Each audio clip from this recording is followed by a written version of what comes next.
கர்த்தராகிய இயேசு கிறிஸ்துவின் நாமத்தில் உங்களை அன்போடு வாழ்த்துகிறேன். இன்று ஆண்டவர் நமக்கு தரும் அற்புத வார்த்தை சங்கீதம் 37:5. உன் வழியை கர்த்தருக்கு ஒப்புவித்து அவர் மேல் நம்பிக்கையாயிரு, அவரே காரியத்தை வாய்க்க பண்ணுவார். Psalm 37:5. Commit everything you do to the Lord. Trust him and he will help you. அன்பான சகோதர சகோதரிகளே, நோவா என்ற நீதிமான் வாழ்ந்த காலத்திலே மக்கள் துணிகரமாய் பொல்லாப்பு செய்கிறவர்களாய் காணப்பட்டார்கள். எனவே அவர்களை அழிக்க கர்த்தர் சித்தம் கொண்டார்.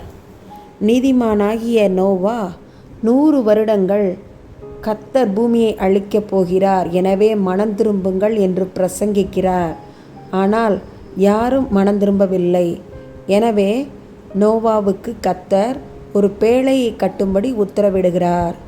நோவாவின் குடும்பம் மற்றும் பொல்லாப்பான ஜனங்கள் அனைவரும் இணைந்து மிகப்பெரிய பேழையை கட்டுகிறார்கள். குறிப்பிட்ட நாள் வந்தது. கர்த்தர் அதிலே நல்ல ஜீவன்கள் மற்றும் பிற ஜீவன்களை எத்தனை உள்ளே பேழையின் உள்ளே அடைக்க வேண்டும் என்று சொல்லுகிறார். அப்படியாய் நோவா அனைத்து மிருக ஜீவன்களையும் பேழைக்குள் அடைக்கிறார். நோவா, அவன் மனைவி, அவன் 3 மகன்கள், 3 மருமகள்கள் என 8 பேர் பேழைக்குள் பிரவேசிக்கிறார்கள். மேலும் கர்த்தர் சொன்ன மிருக ஜீவன்கள் பேழைக்குள் அடைக்கப்பட்டன. கர்த்தர் வந்து கதவை அடைத்துவிட்டு சென்று விட்டார். மழை பெய்ய ஆரம்பித்தது. 40 நாட்கள் இரவும் பகலும் மழை பெய்தது.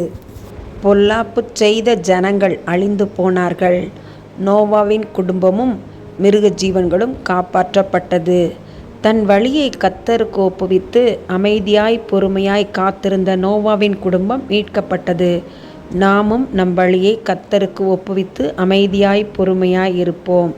கர்த்தர் எல்லாம் பார்த்து கொள்வார். ஆமென். எங்கள் வழியை வாய்க்க பண்ணுகிறவரே, பரமபிதாவே, தர்மியான ஜெப நேரத்துக்காக ஸ்தோத்திரம். குடும்பங்களை ஏற்படுத்துகிற தேவன் நீர். குடும்பங்களை ஆசீர்வதியும். கணவனுக்கு விரோதமாய் மனைவியும், மனைவிக்கு விரோதமாய் கணவனும் எழும்பி குடும்பத்தை குலைக்காதபடி, சிதைக்காதபடி உண்மையாய், உத்தமமாய், நேர்மையாய் காணப்பட எங்கள் மக்களுக்கு நீர் கற்றுத்தர வேண்டுமாய் ஜெபிக்கிறோம். தேசத்தின் கலாச்சாரம் உண்மையாய், உத்தமமாய் மாறுவதாக. குடும்பங்களை ஆசீர்வதியும். இயேசுவின் மூலம் பிதாவே, ஆமென். விடுகதை. உத்தமன் நான், சன்மார்க்கன் நான், தேவனுக்கு பயந்தவன் நான், பொல்லாப்புக்கு விலகுகிறவன் நான். நான் யார்? விடை: யோபு. நன்றி.